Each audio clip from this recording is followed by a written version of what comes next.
If you want to understand the heartbreak, resilience, and mythology that defines the Chicago Cubs, you have to go all the way back before Wrigley Field, before the curse, even before they were called the Cubs. The story begins in 1870 when the city of Chicago, a booming industrial center on the edge of the American frontier, formed its first professional baseball team, the Chicago White Stockings. This wasn't just a hobby or a civic pride project, it was a bold statement. Chicago wanted to be a baseball town, and for a brief moment it was, but fate had other plans. In October of 1871, just months into the team's inaugural season in the National Association, the Great Chicago Fire tore through the city, reducing thousands of buildings and the team's ballpark to ash. The White Stockings, left without a stadium, uniforms, or players, were forced to disband. Most teams would have folded for good, but not Chicago. Before I get to the rest of the video, I just want to talk about what I'll be going over in this. If you don't care, just go to this timestamp on screen. Anyway, most baseball teams can take an hour or two to go over the entire history of, and while you may be interested in learning more about various teams, you may not want to watch a 2-hour documentary about each one. In this first episode of the series, where I plan on making a video for all 30 MLB clubs, I'm going to talk about the full history of every team as briefly as I can. With that being said, let's get into the video. They came back in 1874,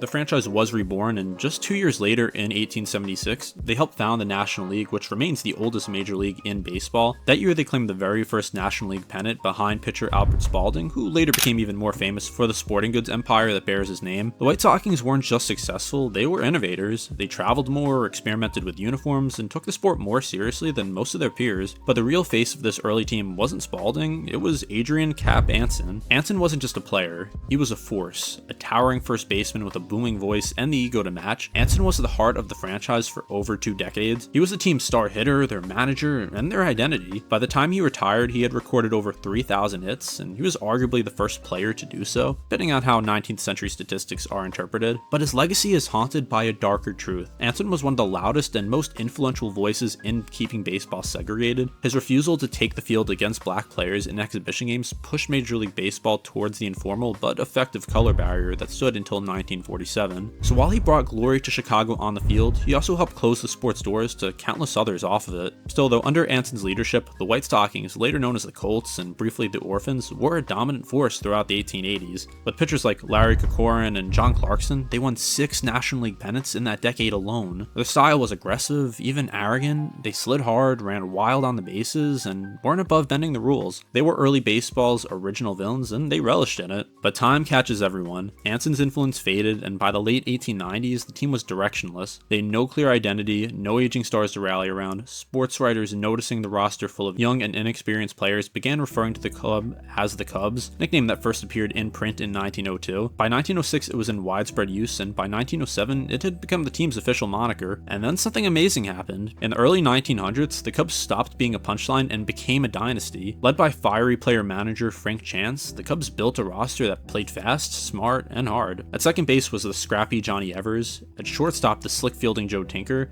and together the trio formed one of the most famous infield combinations in baseball history, immortalized forever in the 1910 poem Baseball Sad Lexicon, which begins, "These are the saddest of possible words, Tinkers to Evers to Chance." Behind them on the mound stood one of the most unorthodox and devastating pitchers of his era, Mordecai Three-Finger Brown. A childhood farming accident had mangled his hand, but the injury gave him a freakishly effective grip on the baseball. His curveball dropped off the table, baffling hitters who had never seen anything like it. This group didn't just win, they dominated. In 1906, the Cubs posted a jaw-dropping 116-36 record, still the highest winning percentage in the World Series era at .763, but in classic Cubs fashion, the dream ended in heartbreak. They lost the World Series to their crosstown rivals, the Chicago White Sox, a light-hitting team named the Hitless Wonders. But the Cubs weren't finished. In 1907, they came back and steamrolled through the season, finishing with 107 wins and brushing aside the Detroit Tigers in a 5-game World Series, with 1 tie. They outpitched, outhit, and outthought their opponents. Brown in particular was electric. Then in 1908, they did it again.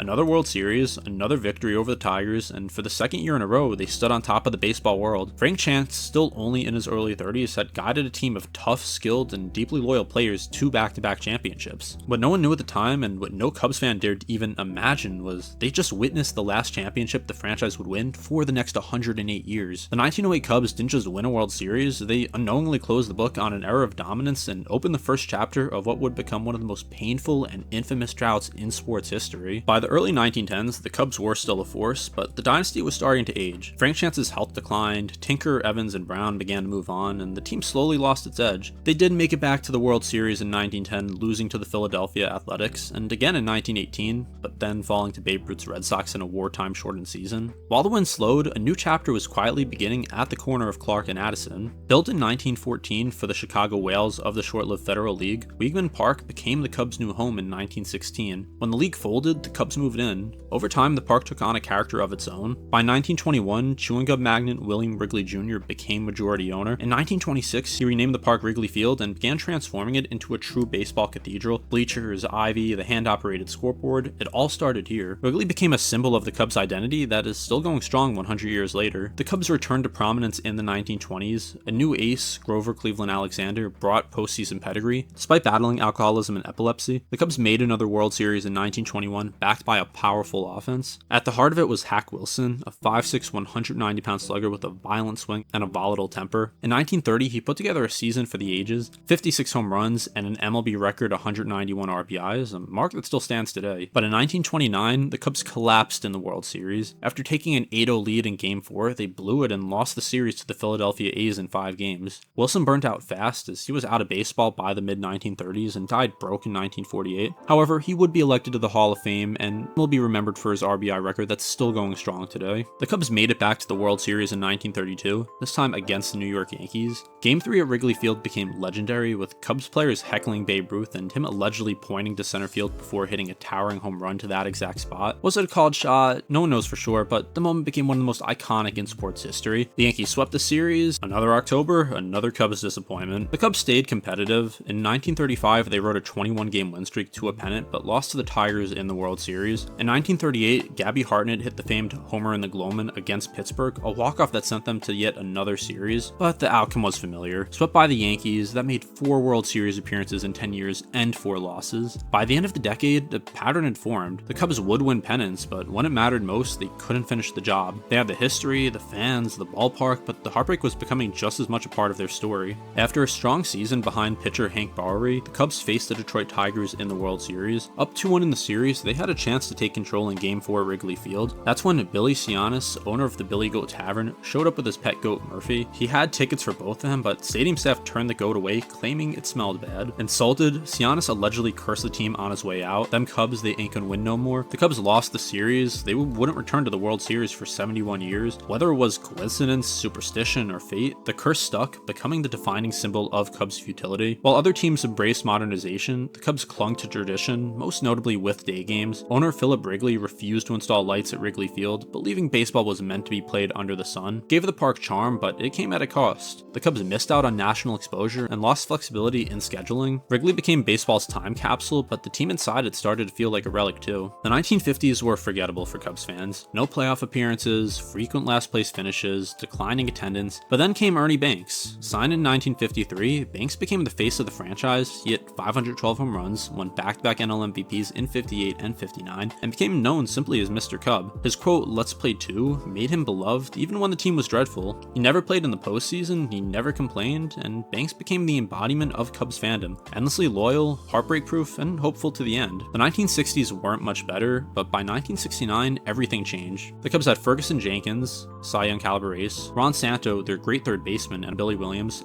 and a 38-year-old Ernie Banks still hanging on. Under fiery manager Leo DeRocher, the Cubs were in first place by 9 games in mid-August. The new NL East division was theirs to lose, and they did. The Cubs went into a brutal September skid, while the New York Mets, long considered a joke, caught fire. During a crucial series at Shea Stadium, a black cat wandered in front of the Cubs dugout. It was a surreal, on-the-nose omen. They lost 17 of their final 25 games, and the Mets won the division, then the World Series. It was more than a collapse. It felt like the Cubs were truly cursed. The GOAT, the cat, and worst of all, the Mets. By the end of the 60s, the Cubs hadn't won a pennant in 30 years. They had the stars, they had the moments, but when pressure mounted, something always gave way. The heartbreak was no longer surprising, it was expected. After the collapse of 1969, the Cubs spent most of the 1970s fading into irrelevance.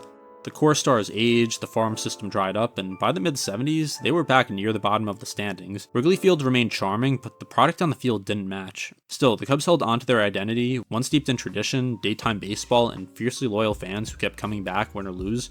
And then came a voice that became iconic in Chicago. In 1982, the Cubs hired Caray away from the White Sox. Known for his thick glasses, slurred enthusiasm, and unfiltered charm, Caray became a legendary voice. Caray made Wrigley feel like home for millions who'd never stepped foot in it. By the end of the 1980s, they'd become a national brand. Everyone knew Wrigley, Sandberg, and Harry Caray, but they still hadn't reached a World Series since 1945. In 1982, the Cubs made a trade with the Phillies for veteran shortstop Larry Bowa and a little-known infielder known as Ryne Sandberg. That throw-in became a franchise legend. By 1984, Sandberg had blossomed into a star.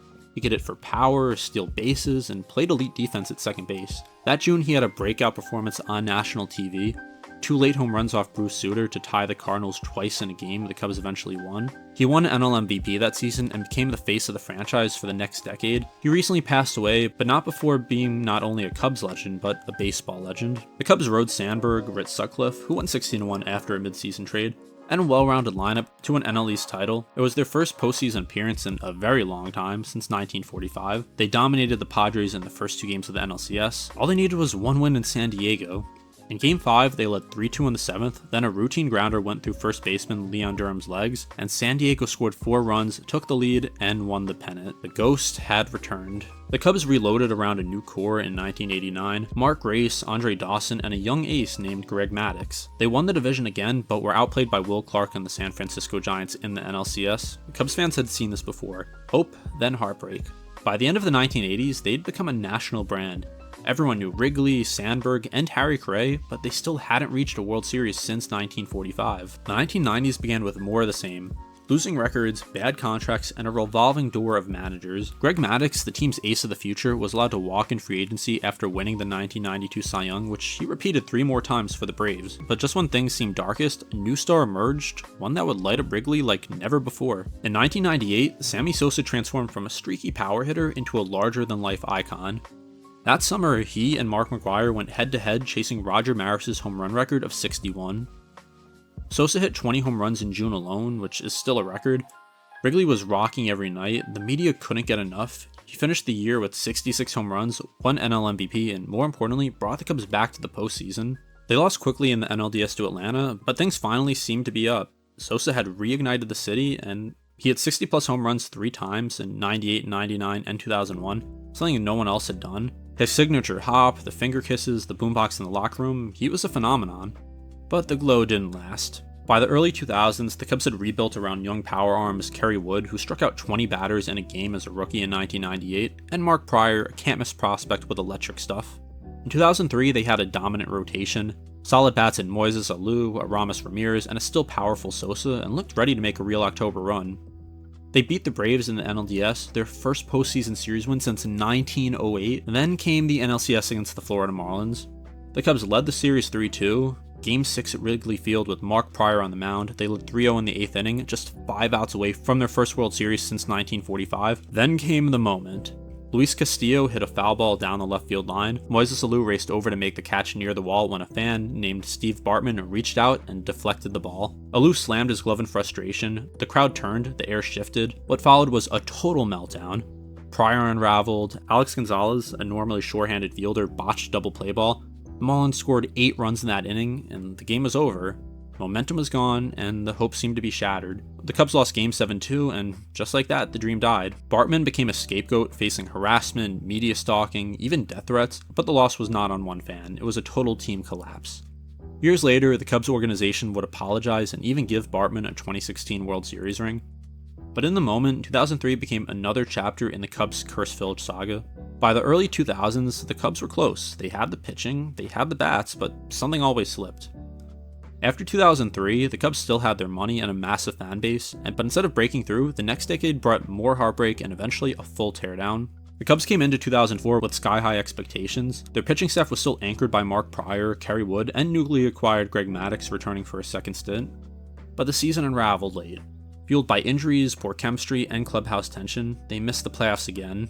Injuries piled up. Pryor and Wood, once most promising arms in baseball, never regained form. By 2006, the Cubs were back at the bottom. With Lou Piniella as manager and an influx of free agents like Alfonso Soriano, the Cubs built a veteran-heavy team that won back-to-back division titles in 07 and 08. But first, they were swept by the Diamondbacks, and then the next year, best record in the NL, they were swept again, this time by the Dodgers.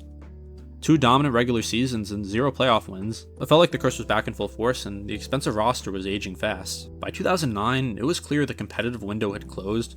The Cubs slumped back into mediocrity. The Tribune Company, longtime owners of the franchise, sold the team to the Ricketts family in 2009 for nearly $900 million. The Ricketts wanted more than a winning season, they wanted a sustainable championship culture. So in 2009, they hired the man who built the Red Sox team that broke their curse, Theo Epstein. They didn't try to patch up the Cub, he tore them down. Veterans were traded for prospects, payroll was slashed, Wrigley Field renovations began, and the team was awful on purpose. But beneath the surface, a foundation was forming. They drafted Kris Bryant, traded for Anthony Rizzo, signed Jorge Soler and Wilson Contreras. They took a chance on Jake Arrieta, a struggling pitcher from Baltimore. They developed Javier Baez and Kyle Hendricks. By 2014, the team still lost 89 games, but the pieces were in place. And then, one of the final missing ones arrived. Epstein hired Joe Maddon, an unorthodox manager who breached confidence and freedom. The Cubs called up prospect Kris Bryant in April, and suddenly everything clicked. Arrieta had an elite second half, finishing with a 1.77 ERA and winning the Cy Young. Bryant hit 26 home runs and won Rookie of the Year. The Cubs won 97 games, which was good enough for a wildcard spot. Then in the wildcard game, Arrieta shut out the Pirates, striking out 11. Then in the NLDS, the Cubs beat the Cardinals, their longtime rivals, in 4 games, and the core had officially arrived. They were swept by the Mets in the NLCS, and the prediction made by Back to the Future in '85 that the Cubs would win in 2015 did not end up happening, but it wasn't too far off either. The Cubs had youth, power, pitching, and leadership. They were ahead of schedule, and for the first time in a century, the words "next year" didn't feel like a joke to Cubs fans. By the start of the 2016 season, everything was in place. The Cubs had a young, explosive core of Kris Bryant, Anthony Rizzo, Javier Baez, Addison Russell, Kyle Schwarber. They had a veteran bench with players like Ben Zobrist, Dexter Fowler, and David Ross. Shutdown rotation in John Lester, Jake Arrieta, Kyle Hendricks, and the newly signed John Lackey. And most importantly, a manager who kept them loose, Joe Maddon. They weren't just built to contend, they were built to win it all. From day one, the 2016 Cubs played like a team on a mission. They opened the season 25-6, and by the All-Star break, they were in first place and never gave it up. Kris Bryant hit .292 with 39 homers and 1 NL MVP. Kyle Hendricks led the league with a 2.13 ERA. The Cubs won 103 games, which was the most in MLB that year, and their most since 1910. Everything seemed to be lining up. Still, fans were wary. They'd been burned before and didn't want to get their hopes up. In the NLDS, the Cubs faced Madison Bumgarner and the San Francisco Giants, a team with a knack for even-year magic. The Cubs took the first 2 games but dropped Game 3 in extras.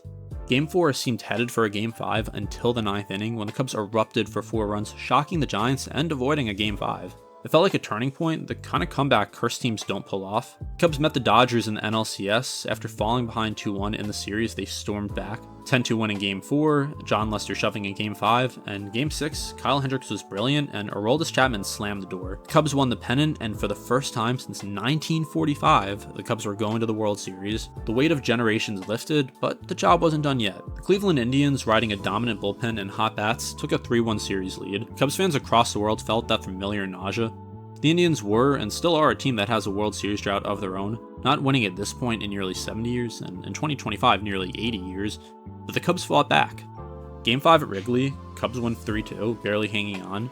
Game 6 in Cleveland, Cubs explode for 9 runs, Addison Russell hits a grand slam, and the series is tied. Game 7 was everything. Hope, fear, heartbreak, glory condensed into 9 innings, and then some. The Cubs jumped ahead 5-1 early, but the Indians clawed back. Bottom of the 8th, 2 outs, Chapman on the mound. Rajai Davis, of all people, hit a shocking 2-run home run, and it was a tie game at 6-6. A 17-minute pause in the most important moment in franchise history. In that time, Jason Hayward gathered the team in the weight room and gave a passionate speech. In the top of the 10th, Ben Zobrist doubled, Montero singled, and the Cubs led 8-6. In the bottom of the 10th, 1 run scored and there were 2 outs. Michael Martinez grounded the third, Kris Bryant fielded it with a smile, threw it to Rizzo, and the Cubs had won the World Series. After 108 years, the curse was over. 5 million people flooded the streets of Chicago. It became the 7th largest gathering in human history. Grandparents cried, strangers hugged, and the weight of generations melted in joy. This wasn't just a championship, it was the weight of 100 years finally off the shoulders of the Cubs organization. When the Cubs won the World Series in 2016, it felt like the start of a dynasty. They were young, talented, and fearless. Theo Epstein had built a juggernaut, and most of the core was locked in for years. The city believed, the league feared them, but that parade, it wasn't the start of something, it was the peak. They'd make the playoffs the next 2 years, but wouldn't make it past the NLCS. In 2019, they faltered and missed the playoffs entirely. After the season, the Cubs let Joe Maddon walk, and it seemed like the team's window was finally closed. What followed wasn't a blow-up at first, it was a slow, painful unraveling. 2016 hero Kyle Schwarber was non-tendered in 2020 and has since went on to be one of the best power hitters in baseball and is arguably having his best year ever in 2025. Chris Bryant, Anthony Rizzo, and Javier Baez, once the Golden Core, were all traded at the 2021 trade deadline, although this seemed to be the right move as these players are heavily regressed or out of the league. Theo Epstein stepped down after 2020 and Jed Hoyer took over and began reimagining the future. The dynasty never came, the core brought one title, and though that was everything, fans were asking what could have been. The Cubs began building again, not from scratch but with a plan. They signed Seiya Suzuki from Japan, a disciplined, powerful outfielder. Signed Dansby Swanson, a slick fielding shortstop and World Series winner. Developed young talent like Justin Steele, Christopher Morel, and Jordan Wicks. They also fleeced the Mets in a trade for Pete Crow Armstrong, who got off to a slow start to his career, but in 2025 he's went off. In 2023 they hovered in the wildcard race for months, but collapsed in September and missed the playoffs by a game. After a rather eventful 2024, the Cubs were the best team in baseball for a lot of the 2025 season, but at the time of writing this are well behind the Brewers. However, they have a great offense led by Michael Busch, PCA, and offseason acquisition Kyle Tucker. The future is uncertain for the Cubs, but things finally seem to be up for them after 80 years of disappointment. And that's the brief history of the Cubs. I know this video wasn't that brief, but I want to try to condense the most important parts of the Cubs history into a digestible video. Like I said earlier, I'm going to try to cover all 30 MLB teams in the series, so let me know what team you want to see next. If you enjoyed this, be sure to comment, like, and subscribe as it really helps me out, and thank you for watching Baseball Domain.